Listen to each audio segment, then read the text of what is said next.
Fiorenza die ging door de ganse provincie. Die ging van onder tot boven. Helaas heeft ze het smalste stukje overgeslagen.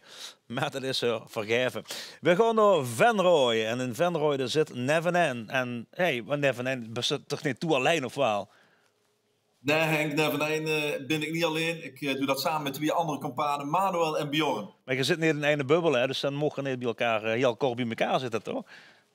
Nee, vandaag doen we dat ook niet bij elkaar. Dus iedereen lekker van eigen thuis op de bank en ik in het interview met zich. Ja, en zich ten Venrooy zegt de afgelopen jaren in het LVK, moet ik altijd aan Bjorn en Mieke denken.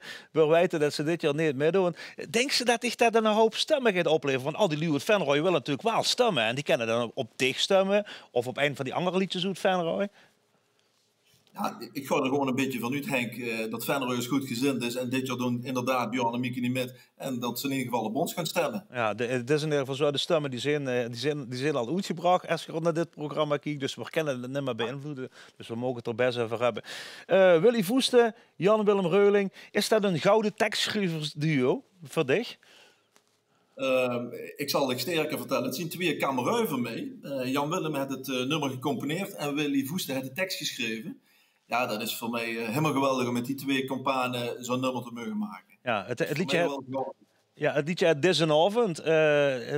Wat is dat voor een avond, dit is een avond?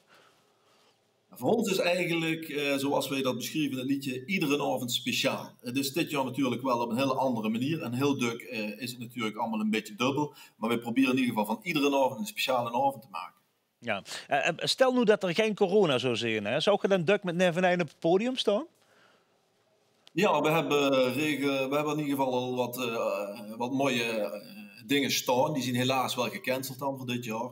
Dus we stonden regelmatig hier in de regio en op de bühne. Ja. Ja, gelukkig gaat het LVK Waal door. Dus het LVK, daar kan je terug laten zien. En niet alleen maar voor Venrooy, maar voor de ganse provincie. Ik ga hem voor aankondigen. Hier is het inderdaad uitkomend voor Venrooy. Nevenijn met het liedje Dit is een avond.